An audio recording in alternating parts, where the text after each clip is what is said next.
Goeiemôre Radio Fynbos luisteraars. Ons is vanoggend by die 12de November en ons kyk na een van die 7 geeste van God wat op ons rus, waarvan ons nie altyd bewus is nie, maar dat God wel bewus is van ons en dat sy oë op ons is, om te kyk hoe ons hom vertrou, sodat hy ons kan seën. Baie keer dink ons God kyk net na ons om foute te soek of ons te straf, maar hy is 'n liefdevolle Vader en hy kyk baie meer daarna, hoe hy ons kan seën wanneer ons die lewe kies. The Spirit of the Lord, die Gees van God gee ons posisie. Ons wonder altyd, maar waar staan ek met die Here? Wat is dan nou eintlik my salwing? En so raak ek bewus van waar ek hoort en waarvoor ek gesalf is. Ons leer om die verskillende dimensies van die koninkryk te begin verstaan. Ons leer wat rondom die troon aangaan.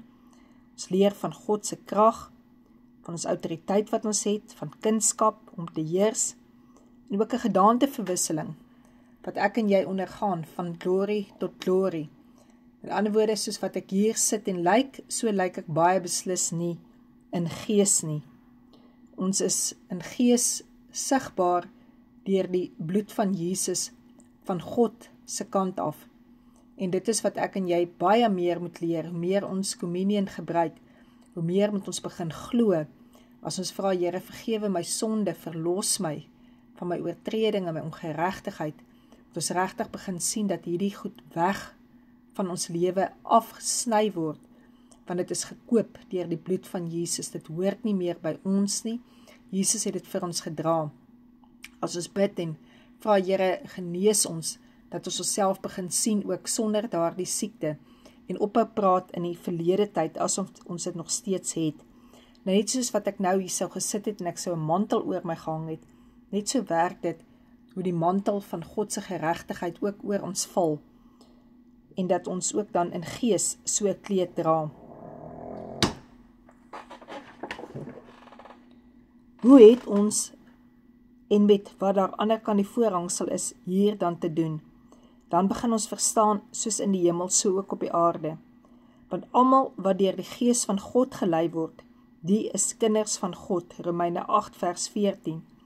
Almal wat deur die Gees van God gelei word, die is kinders van God. En jy sal sien, in die laaste tyd het ek nogal baie aandag daaraan gegee, aan die woord van Guide Me, Lord.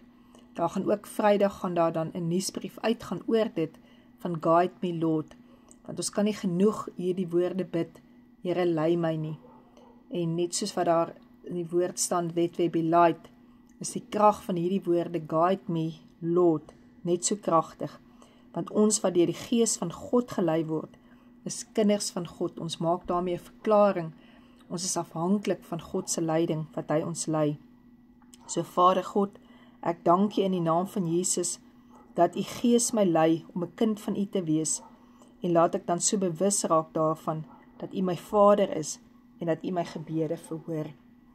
So as jy vanoggend na God toe kom, en jy kom met die bloed van Jesus, soos wat hy gesê het, so dikwels soos jy daaraan dink, dan herinner jy jou aan die dood van Jesus. Met ander woorde, dit is 'n baie grootheid daarin, wat ons altyd besef is, wat het Jesus vir my gedoen aan die kruis? Wat het sy bloed my van verlos? En dan besef ek ook, maar ek hoef nie met hierdie kwaad in my lewe rond te loop nie. Ek kan vry rondloop, want waar die krag van Jesus se bloed is daar vryheid. En net so ook met siektes, al die kwale, al die goed wat ons so swak maak, swakhede, tekortkominge, ons hoef nie met hierdie goed die hele tyd in ons rond te loop nie. Ons kan na Jesus toe gaan en ons kan dit gaan omruil as kind van God, waar ons deur die Gees van God gelei word, om te begin bid wat God behaag. Ons weet nie wat om te bid nie, maar as ons begin vra, Here, lei my, dan sal hy verseker vir ons begin intree. Amen.